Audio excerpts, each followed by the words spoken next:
Hello, everyone.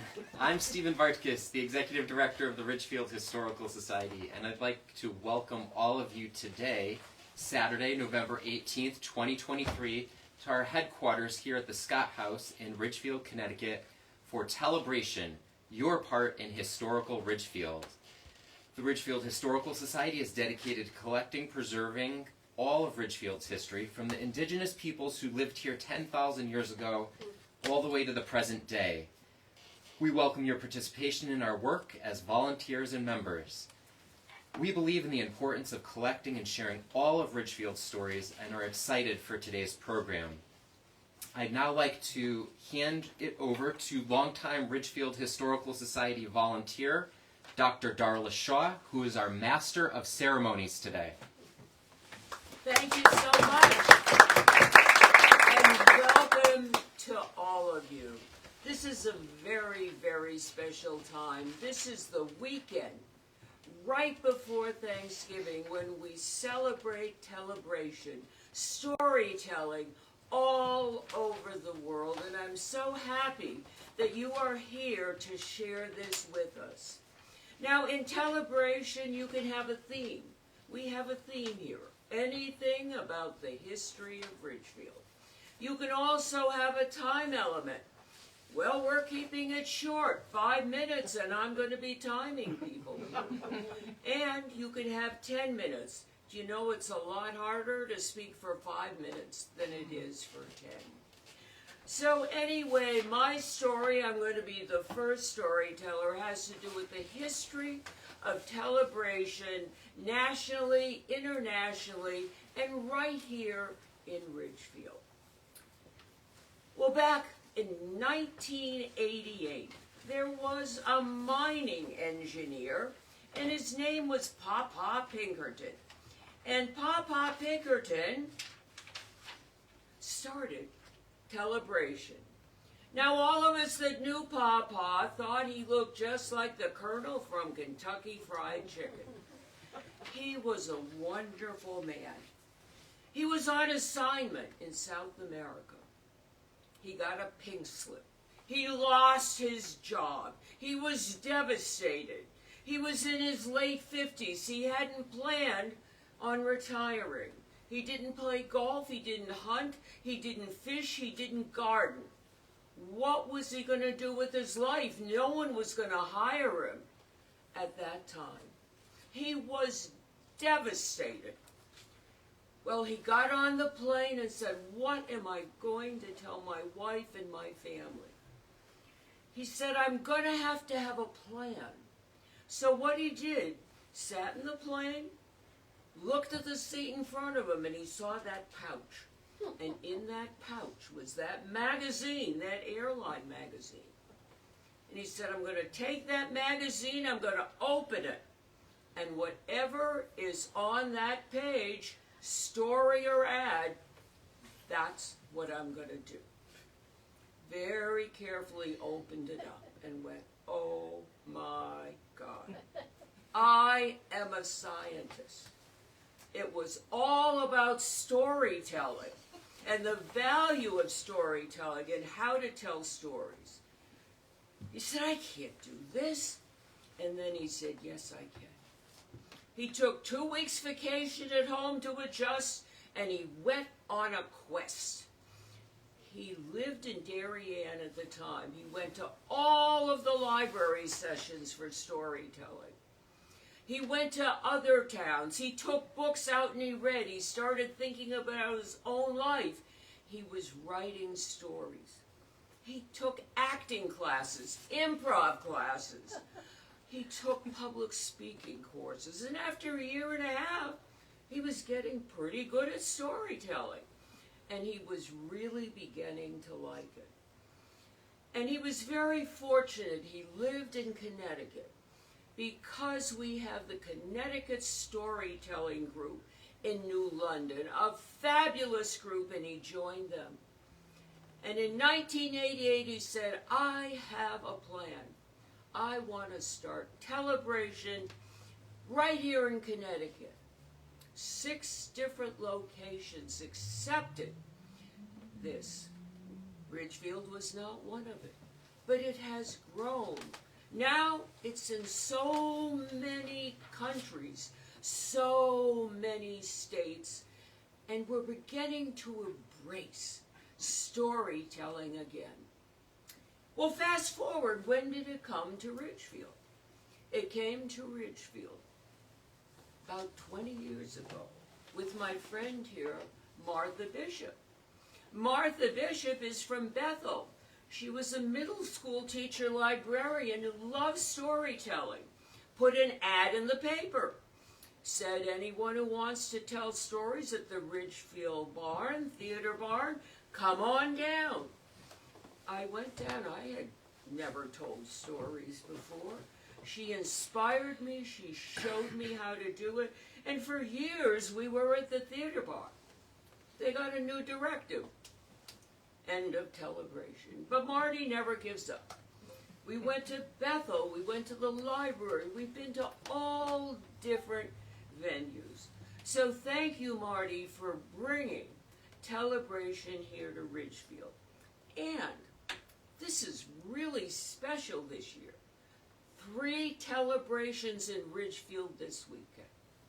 Not only here, there is also one at the Meeting House tomorrow in Richbury, and tonight and tomorrow afternoon at the Teen Barn next to VP. The Throne Stone Theater is having a gathering, a storytelling celebration as well. So now I am going to read you the proclamation. In the name of storytelling, November 2, 2023, I hereby proclaim this to be Tellebration, a worldwide event of storytelling at this very moment across 6 continents, 40 states, and 9 countries. Sacramento to Savannah, Boise to Barcelona, West Virginia to West Indies, California to Connecticut. Audiences are gathered for this spectacular storytelling event. And without further delay, enjoy and anticipate and let these stories begin. And now, our second storyteller is supposed to be Ben Hume. But things being what they are, I have no idea where he is. So hopefully he is going to be walking in the door at some point. But Ben actually was one of our Revolutionary War tour guides. He knew his history of the Revolutionary War in this town. And he just started our Bennett's Farm Tour, which is a very exciting new tour in town. He's a Ridgefield High School graduate. He's an attorney, and he loves history. Well, since Ben is not here, we will go to this lovely lady in the front row, Barbara Serafilippi. I met Barbara and her good friend Elaine at the History Club. Oh my goodness, these women know so much about the immigrant experience of Italians in Ridgefield. It's endless. They are treasure troves. Barbara graduated from the University of Bridgeport. When we were graduating from high school, there were very few of us in town.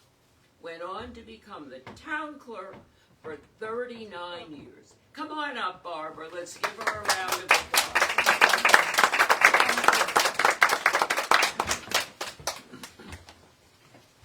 Well, hi, everybody. Hello. Just one correction. I wasn't town clerk for 39 years. I was assistant for 22 for town clerk, for a total of 39 years. Well, my story is something that is very important to me, and it's about what I think is one of the most historical possessions that we have in Ridgefield, and it's located in the town clerk's office. So I will start my story back in 1992. We had a storm in town, and it did some structural damage to the town hall. So they had to get engineers to come in and assess the whole thing, and they did, and we knew what we had to do. But they also recommended that the 3 vaults, we have 3 vaults in town hall, one down in the assessor's office, one in the town clerk's office, and one upstairs, which used to be the old probate court. They recommended that reinforcement beams be put in. So we shared, besides our own vault, we shared the vault with the assessor downstairs. And so it was told to us that we'd better get our things out of there so that they could start work on it. So at the time, Dora Casavecchia was town clerk and I was her assistant. So we moved everything upstairs from the downstairs vault, and we went through everything. And lo and behold, we found land records number 1, or inadvertently had been placed down there. So we brought it up and we looked at it and we were just absolutely shocked at the condition. It was in very, very poor condition. The cover of it was deteriorating. It was an old kind of leather. The binding was coming off of it. The pages inside of it were beginning to deteriorate. And the worst, and the binding was held together with like a raw string hide. The worst part is that it smelled, with terrible smell. So we both looked at it and we said, this is an important thing. We need to preserve and restore this book. Now you're probably going to ask me, why was that book so important, book number 1? And I'm looking at Jack, because Jack knows how important that book is. That book has all the land records in it going back to 1709. The town clerk, or he was called a recorder back then, John Cobbs, hand-copied all the deeds and all the vital statistics that happened in that town, in our town. And that started with the very first town meeting on February 3rd, 1709. And it goes to 1723 for land records. All the vital statistics are in it from 1709 to 1766. And you really have to see how he, beautiful handwriting, how he copied from the original deeds into this book. So we looked at it and we said, this is important. We have to do something. So we did some research on it and we found a company up in Essex, Vermont. It's called Brown's River Bindery. And they do restoration and books for municipalities all over the country. 5 minutes. It's done?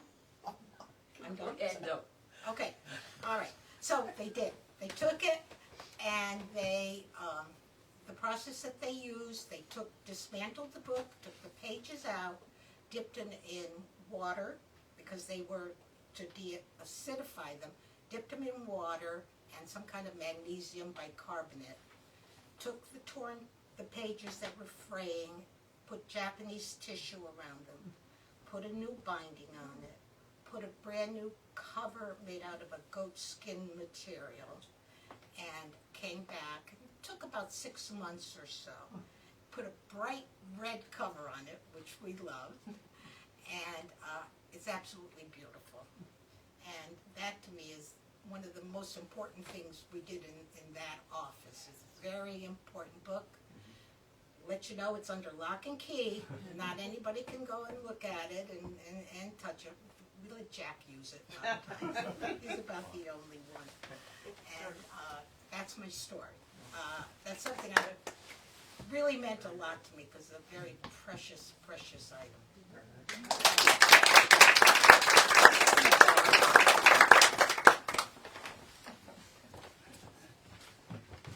Our next storyteller is my husband. We've been married for over 60 years and we've lived in town. Not like many of you people here, but from 1966. And Barbara actually has a link to us because her grandfather was part of the Port of Missing Men and all of the construction, and her father built the roads in our community.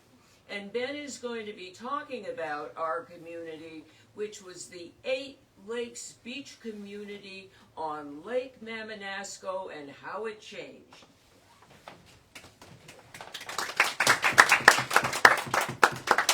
I'll sit.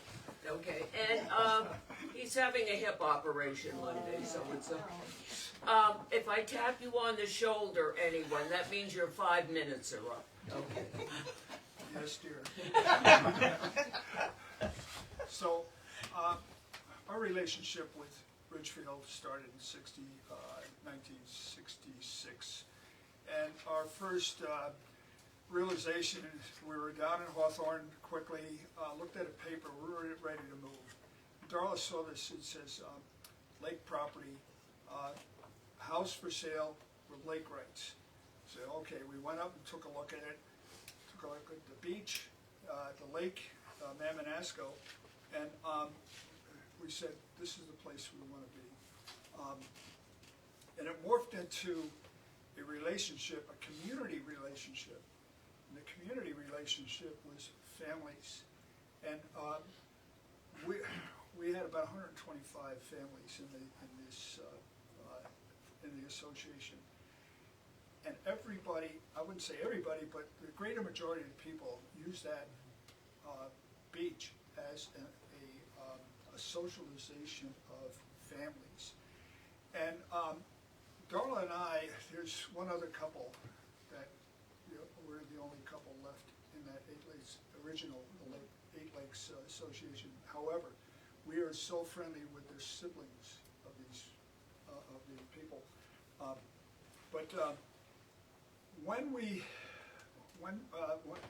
started, it was not only the socialization, it was the activities that we had on that beach. It was a focal point for the entire community. We had 4th of July picnic, and it was like a potluck. We had Italian night. All the ladies would get together, and they would make their meatballs and pasta and sausage and peppers, and of course there's beer and there's soft drinks. But it was an entire community, and that beach was packed. The parking was packed. The last day, the end of the year, was a Labor Day. Everybody's going back to school, but it was a celebration of keeping together. But while we were on the beach, kids, nobody really had to worry about where are the kids. The kids were right there on the beach, using the lake, swimming, and also, Mom, can we have a quarter? We go down to Piot's, and Piot's had a little store, and they rented out boats, and it was like I believe it was like a bungalow type of community. So all of that really pulled our community together. And what else was the men? They really enjoyed maintaining the beach, also setting it up, because it meant that we would go down, about a dozen of us go down and rake the beach and everything, but we knew that there were a couple cases of beer, there was soda, there was sandwiches, and it was just a fun type of activity. So our remembrance, and if you talk to some of the kids, like Marty Carr, the kids, you mentioned 8 Lakes Beach, they have positive boards, and there's so many families, but it really resonated with us, and our kids, speak highly of 8 Lakes, and remember, today it's coming back, but I don't think anybody's swimming there. It went to seed, and the sad thing about it is because our community changed. And when our community changed, it was the corporate people coming in. They were living in our neighborhood. We couldn't draw the volunteers. They didn't want to do this. they said, let somebody else do it, you know, and it sort of died down. It was the old timers that really kept the beach going. And when the old timers disappeared, the beach went to sea. Now there's a resurgence. Don't see anybody swimming. There's a lot of canoes, there's a lot of kayaks. There's a fire pit, the same charcoal place, grill that we built. But it was all done through community, and I hope it continues. That's my story.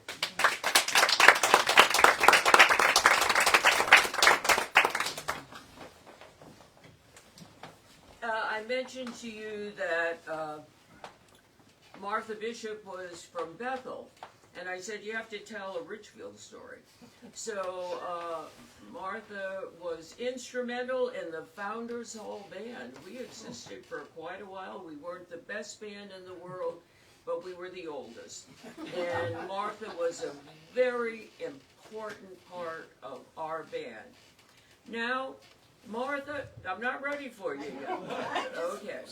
Okay, I told you she was a middle school teacher. She was a storyteller. She is also an actress, a dancer, a violin player, a singer, a toastmaster, a quilter, and I forget what year it was, she was Mrs. Runner-Up Connecticut for the state. So there's not too many of us that can brag about that. Okay, Martha Bishop. I'm going to scoot it over so I can see you all. Several years ago, I met a woman who absolutely changed my life. I was not looking forward to retirement, but retirement was looking forward to me. So that woman was Darla Shaw, and she found out somehow that I sang and I played the violin. So she asked me if I would like to join the Founders Hall Senior Melodiers. I was thrilled. I'd heard them play, and I was fascinated with the music they played, because they didn't play modern music. They played music I knew, and I'd heard, and I knew the words to. And so I was really excited.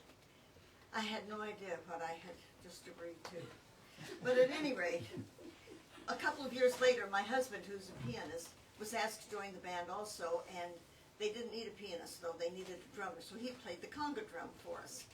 We played all over the place. Our Founders Hall band went everywhere, and I did have a memory once in my life, and I don't remember where I put it. So I had to have a sheet that had a list of all the places that we played and sang. And one of the things that I was asked to do was to prepare the band, prepare the music we were going to do with the Civil War performance in Ballard Park. And that was really historic. But after that, we played every place. And we played all kinds of music. We played at the county fair. We played at the School of Danbury. We played in Battle of the Bands on the Playhouse stage. We played at the Men's Club, the Ridgefield Old Timers Club, Music in the Streets, regularly at Ridgefield, Laurel Ridge, Ridgefield Crossings, Jesse Lee Church, Ballard Green, Prospect Housing, Fairfield Apartments, fashion shows. We even did 6 musicals with Ruth Leibowitz. And we even played tribute to the first selectman. So that was pretty exciting. And the themes we used were everything. We used cowboys. That's why I wore cowboy boots. And so we played Hawaiian songs, swing songs, Irish songs, songs with girls' names in them. And we played love songs, Italian songs. We played Christmas songs. We played Easter and spring songs where we went. One thing I found rather interesting about the band, though, it started out with Darla and Bill offering to play for different groupings and different celebrations. But very quickly, we were now asked to play. We didn't have to say anything about it. They asked us to play. So that was kind of exciting.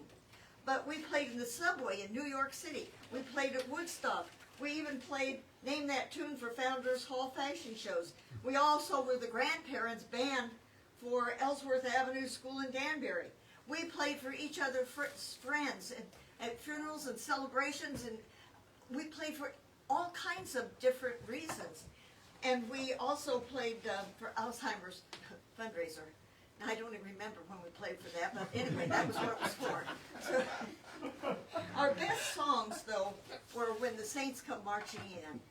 We really did a good job on that. And then when somebody screwed up, we played Que Sera, Sera.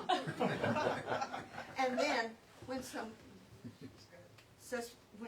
died, we played the Ashokan Farewell, which is one of my favorite songs anyway. So I look forward to being able to play it at a time when we were not celebrating something, but it was something special.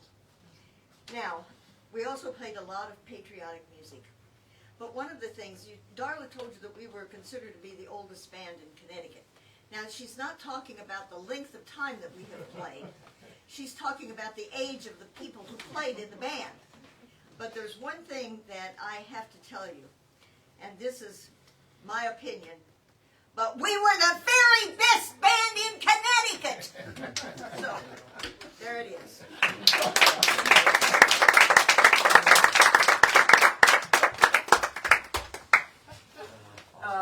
Martha is not local. Martha is from Indiana. And our next speaker is from New Jersey.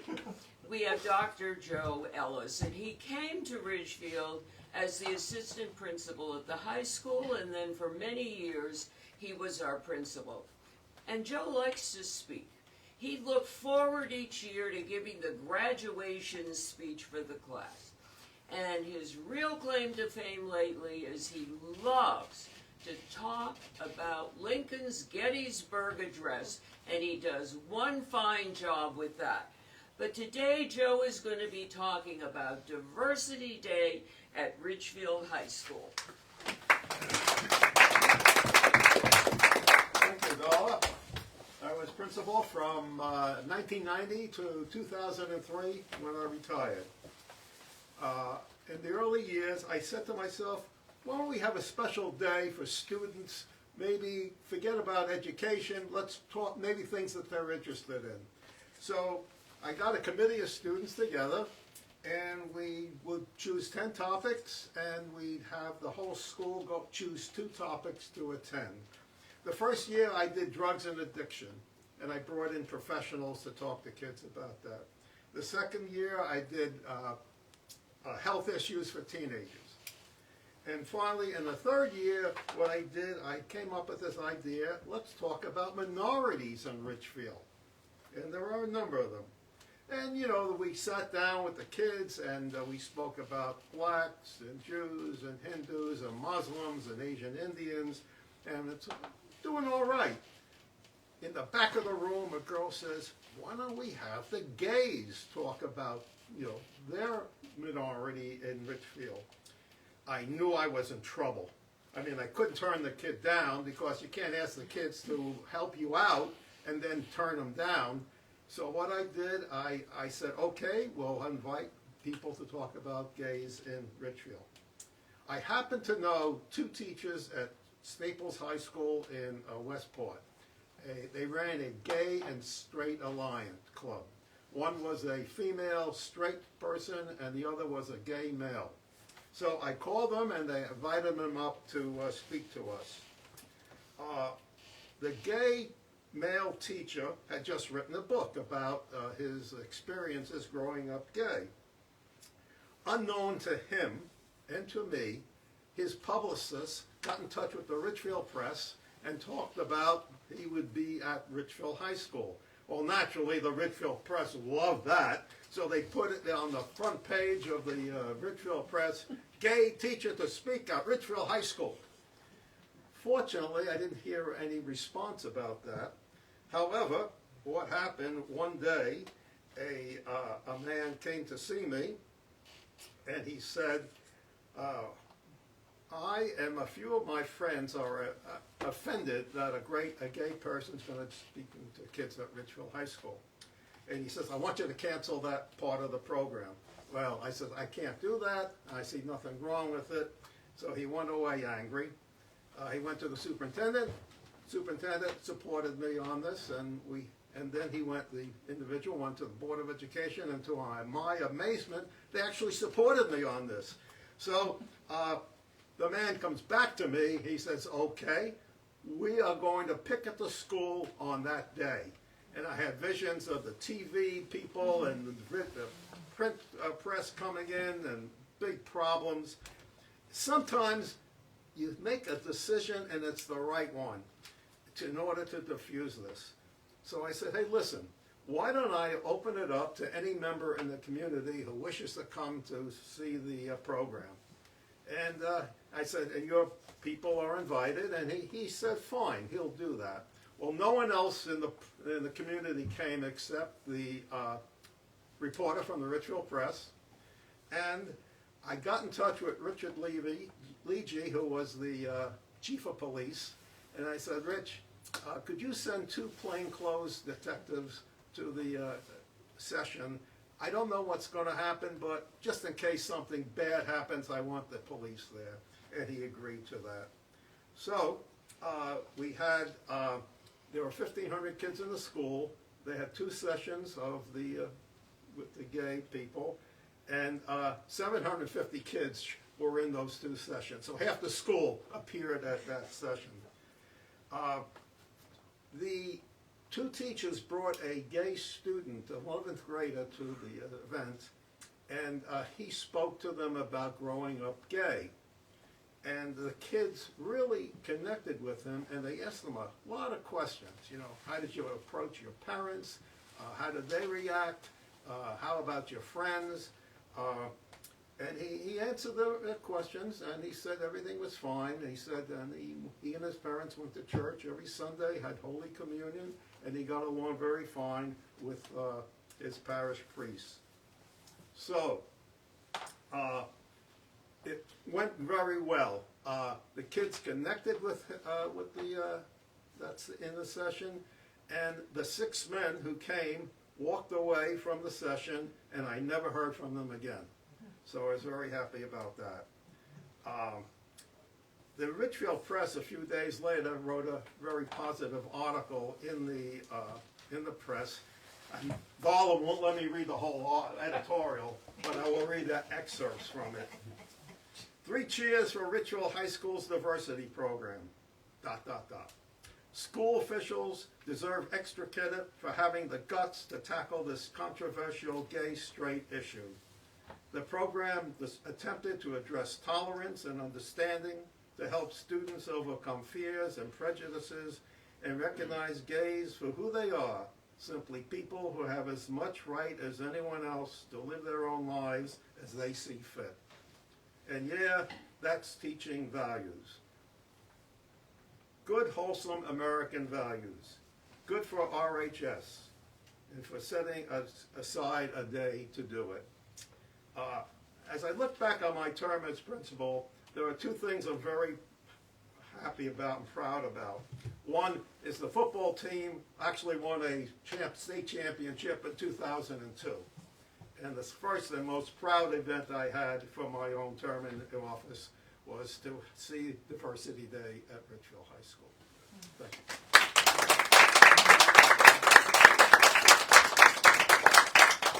What year was that, Joe? Steve Maiden is listed on the program. He had to cancel the day that the program was printed, so that's why he is on the program.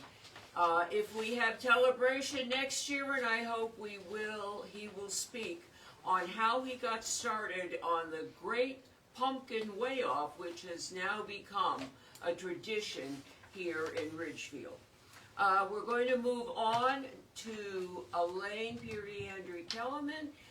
Again, the Italian immigrant roots. Now the other thing with Elaine is documentation. She's got papers and files and folders and pictures. She is the family historian.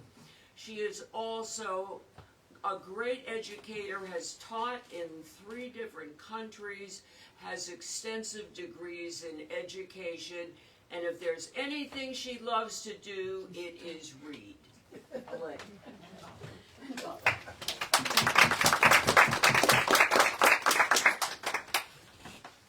Thank you. I want to talk about this area around the Scott House. I was born into and grew up in this area. but it was an area in Ridgefield that was welcoming to the Italian immigrants.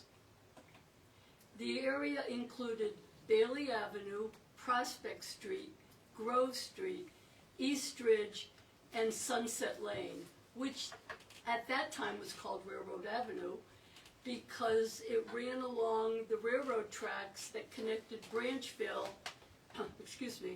with Ridgefield Station and the lumber yard. My grandfather, Gaetano Harry Giardini, lived on and off in a boarding house on Railroad Avenue that catered to the Italian immigrant men who were working to make money either to go back to Italy to bring their family or to bring their family here. He lived there until 1913 when my grandmother, Teresa Cecchini, arrived from Italy. They were married in New York, came to Ridgefield, and lived in a still standing house on Grove Street. The May family lived on the first floor, MEI, and the Giardini family lived on the second floor, and Gaetano Giardini and Mr. May ran a tavern in the basement. In 1923, my grandfather bought the house on Prospect Street, and in 1939, when my mother and father, Duino and Delphine Periandri, got married, they moved in upstairs. Now, I want to be careful because I don't want to forget anybody. The neighborhood grew. It included the Bellegambas, the Tarsis, the Santinis, the Gasparinis, the Petrignanis, the Burnettis, the Marconis, the Zandris, the Montaneris, the Latanzis, the Pandolfis, the Servadios, the Periandris, the Giardinis, the Marinellis, the Laboratories, the Bedinis, the Giumbraltumes, the Silvestrinis, the Ligis, and Barbara, who did I forget? Got them all. I think I got it. I don't want to forget anybody. The neighborhood became our surrogate parents, and you could be sure if any of us misbehaved, our parents knew about it before we got home. We could walk to town. We could walk through town to St. Mary's. We could walk to the movie theater, which was housed in the building that is now the Prospector. We could walk to the library where Miss Paccadomi met us at the door and could tell us any new book that came along or something we might be interested in the library. With the exception of preschool and kindergarten, which was on Bailey Avenue, we walked to school on East Ridge, starting first grade on the south end of the building, graduating on the north end of the building. In the summer, we played a game of tag called Ring Levio. In the winter, we went sliding down Prospect. And one of our favorite things to do was to run down to the railroad tracks to greet the engineer of the train and put pennies on the track to flatten them out. It was a really good growing up.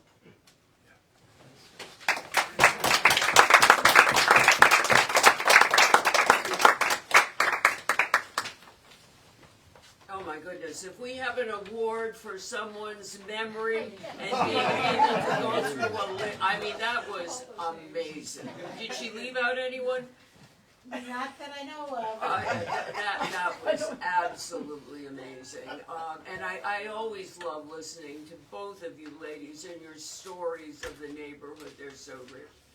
And our next person is an icon here in Ridgefield. And this is Pete Nichols. He serves on more commissions in town than any other person. He also probably does more service to the town than anyone else with Spire and ASP. He also has devoted his life after retirement to helping older people with construction projects. But, Pete was born in Danbury Hospital. He lived all of his life here in Ridgefield, went away college for 4 years, came right back to Ridgefield. And there he was, teaching in Ridgefield High School with the people that had just been his teachers. He was an amazing coach, and he has great memories of early childhood and growing up in Ridgefield as well that he is going to share with us. Thank you, Darla. Thank you. Darla, I have to say, you did get one fact incorrect. I wasn't born at Danbury Hospital Where were you born? in New Jersey. Oh my goodness. Sorry. But Little did I know. I came here in 1966 Okay. when I was 8 years old. And I have such wonderful memories, as Elaine was talking about, the things that she did when she was a kid. I loved growing up here. We moved into a house on Continental Drive, a lot of pilots around, and it was up on the hill, very, very, very hilly. And whenever it snowed, we would go tobogganing, sledding. Remember those flexible flyers? I still have that one.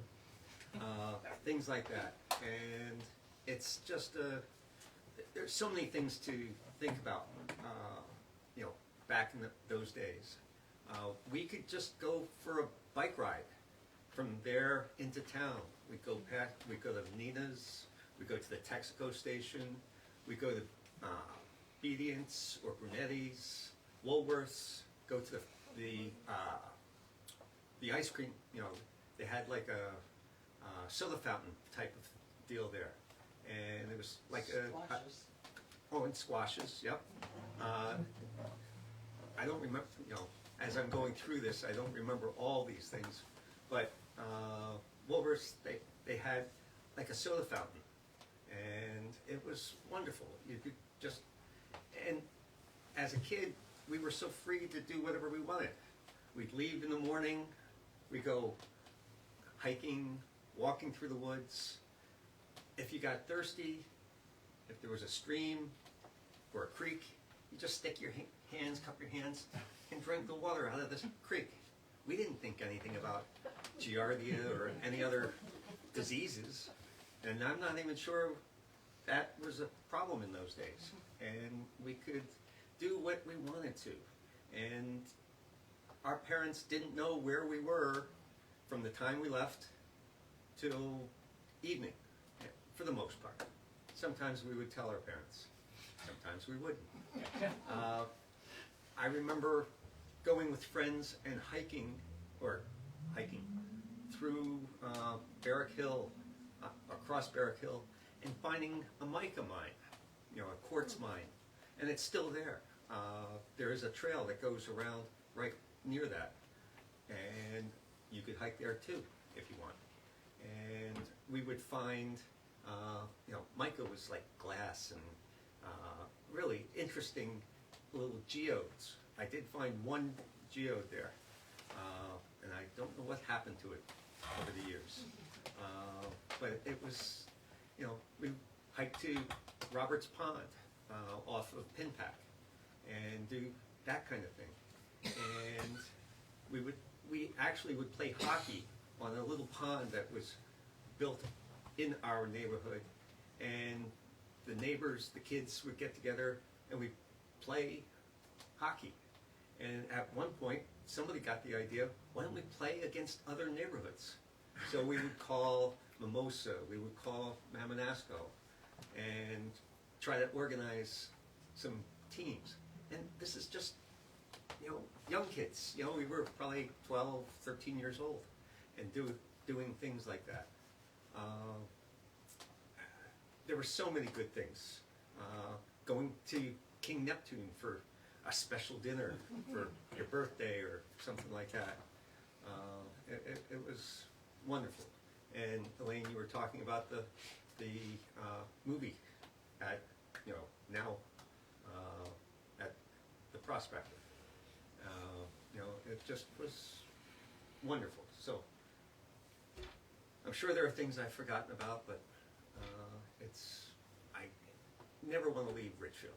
Well, I know I will someday, but I love it here, and I love giving back to the people here. So.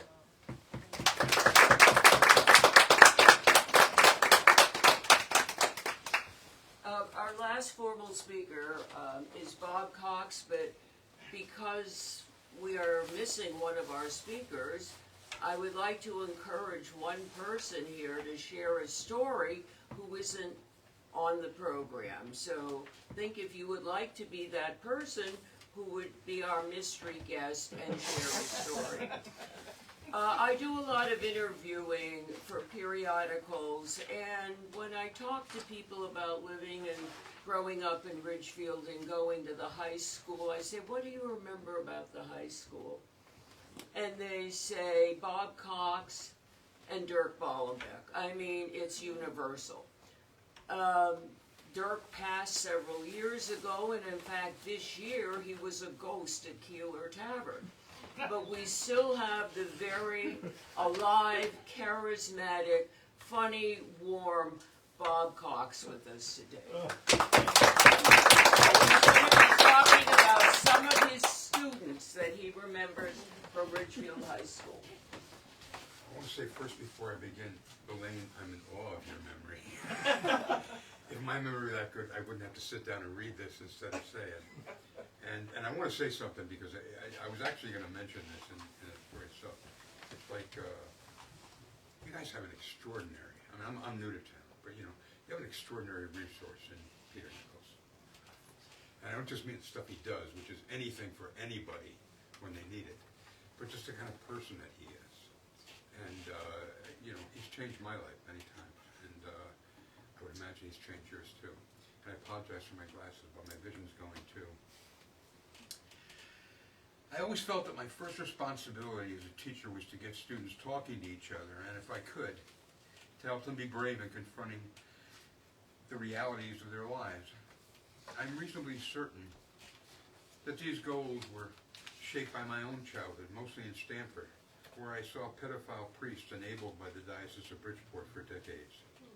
When I spoke out about it, I was not heard, and this enraged my youthful sense of justice.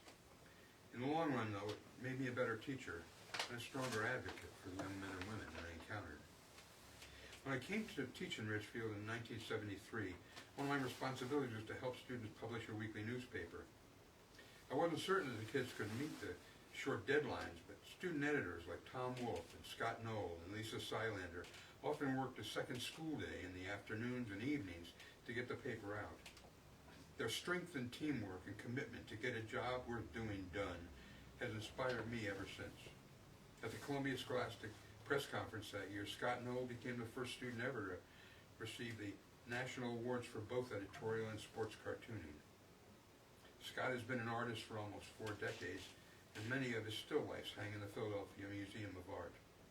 And he's never stopped teaching aspiring students. Almost 40 years ago, I met Joe Cece at the funeral of a mutual friend. He asked me if I believed in eternal life. I told him that I didn't, but I was certainly hoping. I never had Joe as a student, but his older brother painted and used a loft over our garage to work, and Joe often came over to talk. I watched him grow over the next 2 years into a brave young leader before he went off to college. After Harvard, Joe headed off to California to right wrongs. When he found out that the suicide rate among young gay people was the highest in the country, he wrote the first successful federal grant application to create a counseling center specifically for gay youth. After Joe moved to San Diego, he became a community organizer, working with immigrant groups to protect them and help them on their road to citizenship. Joe Cece died in a car accident a little over 2 decades ago, returning from a late night strategy meeting in LA.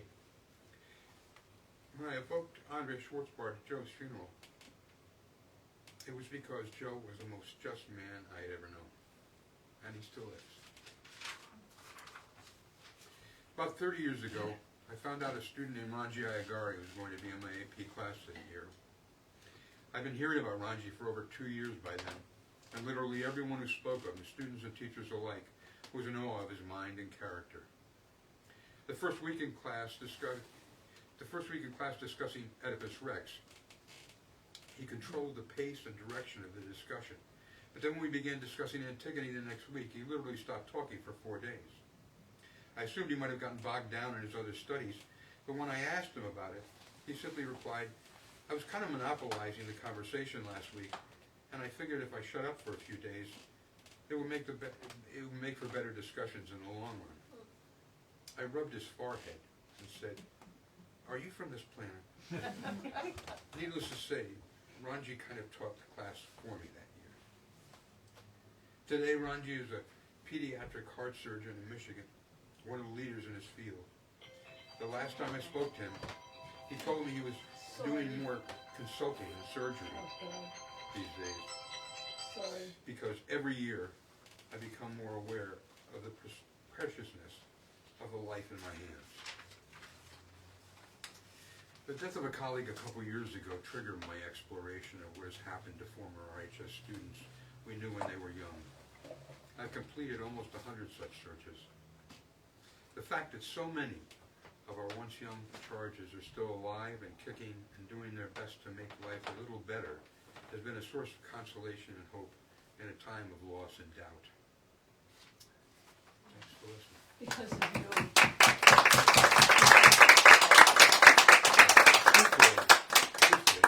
I had a hard job teaching English before I came to Ridgefield. And I had a couple hard jobs teaching English after I left Ridgefield. Teaching English in Ridgefield was not a hard job, believe me. I can't speak for every discipline, but I can tell you that. I mean, it's like, kids were looking to be peaked. They were looking, to fill themselves. And that comes from, only two major sources, like nurturing family and nurturing community. And most of the time that I've been here at Ridgefield, that's how I perceive the community. I haven't always been perceived well by the community, but I've always, that's been my perception of the community at large. So tell me what you're doing to keep your memory alive. That was scary. Very good. Okay, do we have a very brave person who would like to come up and just share his story and end our program? Don't all put your hands up at once. I'd like someone else from, That's all right. anyone who we haven't heard from.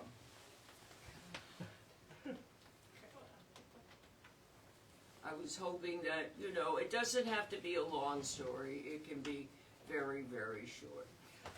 Oh, yes, Betsy, come on up. Betsy will be our final speaker, and I just want to thank the wonderful storytellers that we have had.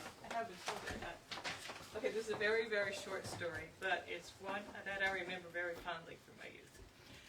When I was a kid, what I did after school was collect cats.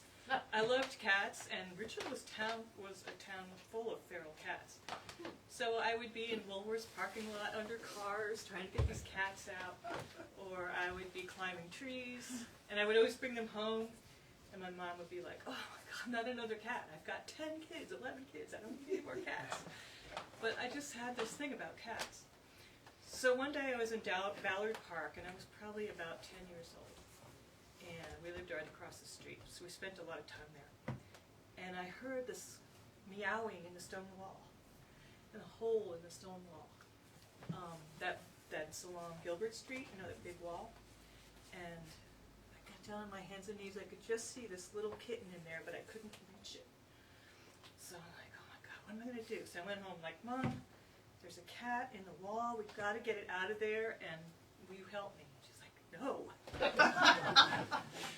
Why don't you just call town hall and see if someone will help you there? I'm like, okay, I will.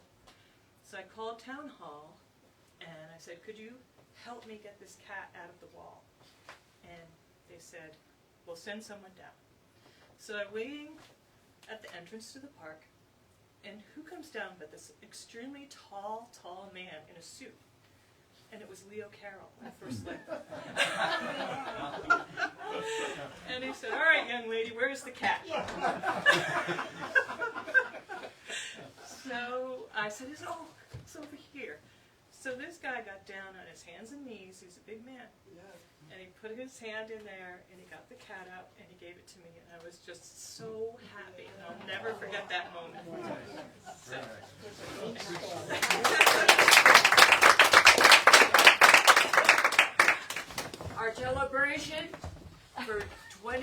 1993 has come to an end, and I want to thank all of you who participated and all of you who came to listen. I hope we can continue next year.